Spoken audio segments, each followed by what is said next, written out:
Formalin ছাড়া আনারস এতটাই সুস্বাদু, না খেলে বুঝতেই পারতাম না। বাগানের আনারসগুলো দেখতে যেমন সুন্দর ছিল, খেতেও তেমন সুস্বাদু ছিল। হ্যালো বন্ধুরা, আশা করি সকলে ভালো আছেন। আলহামদুলিল্লাহ, আমরাও আপনাদের দোয়া অনেক ভালো আছি।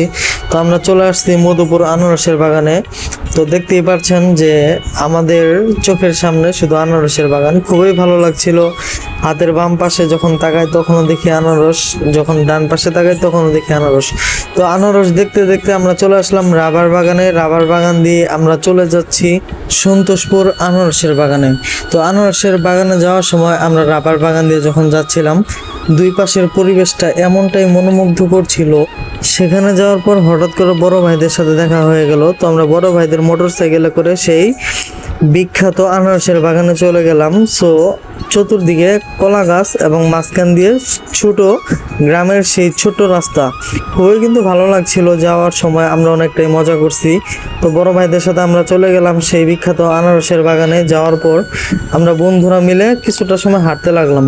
তো সামনে হেঁটেই দেখি সেই আনারসের বাগান। সেখান থেকে আমার বন্ধু আনারস নিজের হাতে উঠাচ্ছিল।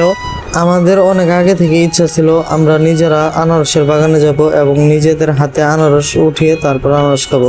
তো যে কথা সেই কাজ, আমরা কিন্তু বাগানে গিয়ে আনারস খাচ্ছিলাম এবং এতটাই আনারস মজার ছিল, সুস্বাদু ছিল এবং লোভনীয় ছিল, বলার মতো না। আমার বন্ধু কিন্তু আনারস উঠানোর পর বন্ধুর ফিলটাও অন্যরকম ছিল। আমিও সেম ভাবে আনারস কাটতে লাগলাম।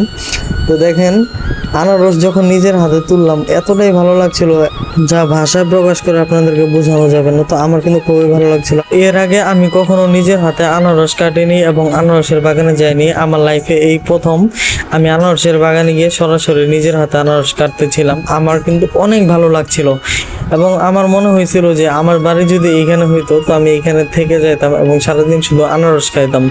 এতটাই লোভনীয় এবং এতটাই সুস্বাদু ছিল সেই আনারসগুলো। তো বন্ধুরা, আজকের ভিডিও এই পর্যন্তই। ভালো লাগলে চ্যানেলটি সাবস্ক্রাইব করে দিবেন।